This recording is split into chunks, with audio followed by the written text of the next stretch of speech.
Job chapter 24. Why are times not kept by the Almighty? And why do those who know him never see his days? The wicked remove landmarks. They seize flocks and pasture them.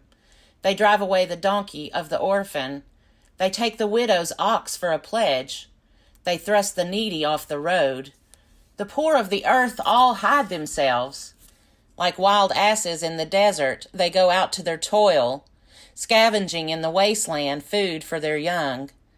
They reap in a field not their own, and they glean in the vineyard of the wicked. They lie all night naked, without clothing, and have no covering in the cold. They are wet with the rain of the mountains, and cling to the rock for want of shelter. There are those who snatch the orphan child from the breast, and take as a pledge the infant of the poor. They go about naked, without clothing. Though hungry, they carry the sheaves. Between their terraces they press out oil. They tread the wine presses, but suffer thirst. From the city the dying groan, and the throat of the wounded cries for help. Yet God pays no attention to their prayer. There are those who rebel against the light, who are not acquainted with its ways, and who do not stay in its paths. The murderer rises at dusk to kill the poor and needy, and in the night is like a thief. The eye of the adulterer also waits for the twilight, saying, "No eye will see me," and he disguises his face. In the dark they dig through houses. By day they shut themselves up. They do not know the light. For deep darkness is morning to all of them, for they are friends with the terrors of deep darkness. Swift are they on the face of the waters. Their portion in the land is cursed.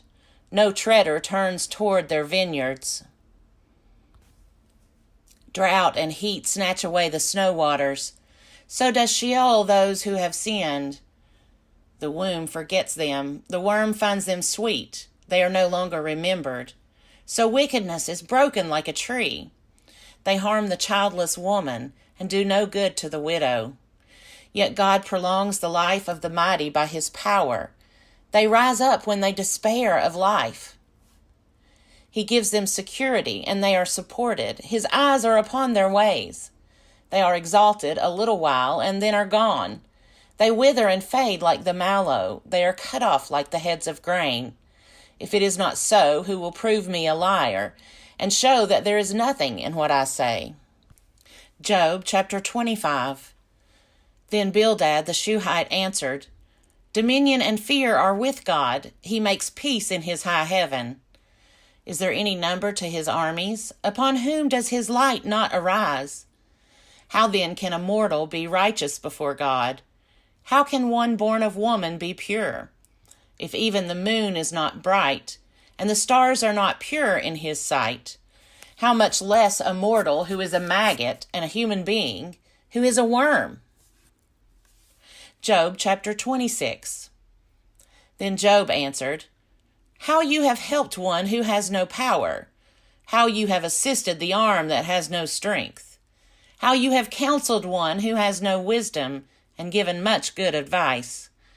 With whose help have you uttered words, and whose spirit has come forth from you? The shades below tremble, the waters and their inhabitants. Sheol is naked before God, and Abaddon has no covering. He stretches out Zaphon over the void, and hangs the earth upon nothing.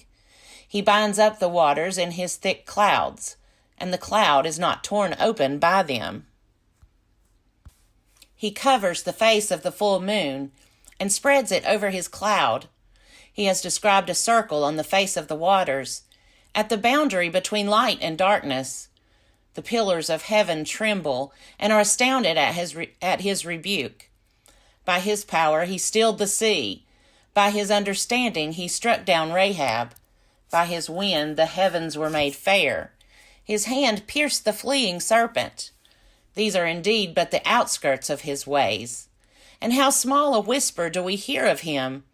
But the thunder of his power who can understand? Job chapter 27. Job again took up his discourse and said, "As God lives, who has taken away my right? And the Almighty, who has made my soul bitter?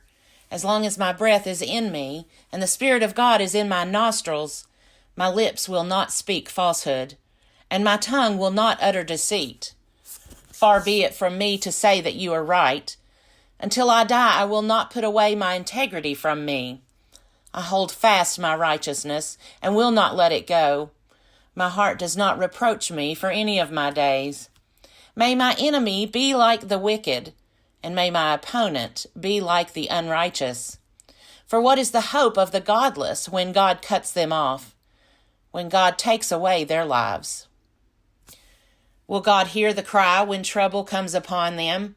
Will they take delight in the Almighty? Will they call upon God at all times? I will teach you concerning the hand of God. That which is with the Almighty I will not conceal. All of you have seen it yourselves. Why then have you become altogether vain? This is the portion of the wicked with God, and the heritage that oppressors receive from the Almighty. If their children are multiplied, it is for the sword, and their offspring have not enough to eat. Those who survive them the pestilence buries, and their widows make no lamentation, though they heap up silver like dust, and pile up clothing like clay. They may pile it up, but the just will wear it, and the innocent will divide the silver. They build their houses like nests, like booths made by sentinels of the vineyard. They go to bed with wealth, but will do so no more. They open their eyes, and it is gone. Terrors overtake them like a flood. In the night, a whirlwind carries them off. The east wind lifts them up, and they are gone. It sweeps them out of their place. It hurls at them without pity. They flee from its power in headlong flight. It claps its hands at them and hisses at them from its place. Job chapter 28. Surely there is a mine for silver, and a place for gold to be refined. Iron is taken out of the earth, and copper is smelted from ore. Miners put an end to darkness, and search out to the farthest bound the ore in gloom and deep darkness. They open shafts in a valley away from human habitation. They are forgotten by travelers. They sway suspended, remote from people. As for the earth, out of it comes bread, but underneath it is turned up as by fire. Its stones are the place of sapphires, and its dust contains gold. That path no bird of prey knows, and the falcon's eye has not seen it. The proud wild animals have not trodden it. The lion has not passed over it. They put their hand to the flinty rock and overturn mountains by the roots. They cut out channels in the rocks, and their eyes see every precious thing. The sources of the rivers they probe. Hidden things they bring to light. But where shall wisdom be found? And where is the place of understanding? Mortals do not know the way to it, and it is not found in the land of the living. The deep says, "It is not in me," and the sea says, "It is not with me."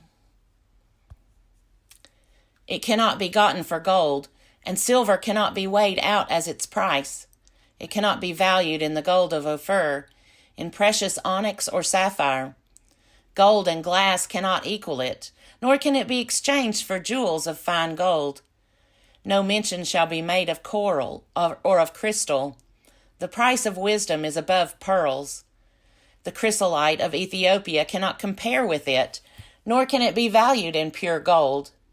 Where then does wisdom come from? And where is the place of understanding? It is hidden from the eyes of all living, and concealed from the birds of the air. Abaddon and Death say, "We have heard a rumor of it with our ears." God understands the way to it, and he knows its place, for he looks to the ends of the earth and sees everything under the heavens. When he gave to the wind its weight and apportioned out the waters by measure, when he made a decree for the rain and a way for the thunderbolt, then he saw it and declared it. He established it and searched it out. And he said to humankind, "Truly, the fear of the Lord, that is wisdom, and to depart from evil is understanding."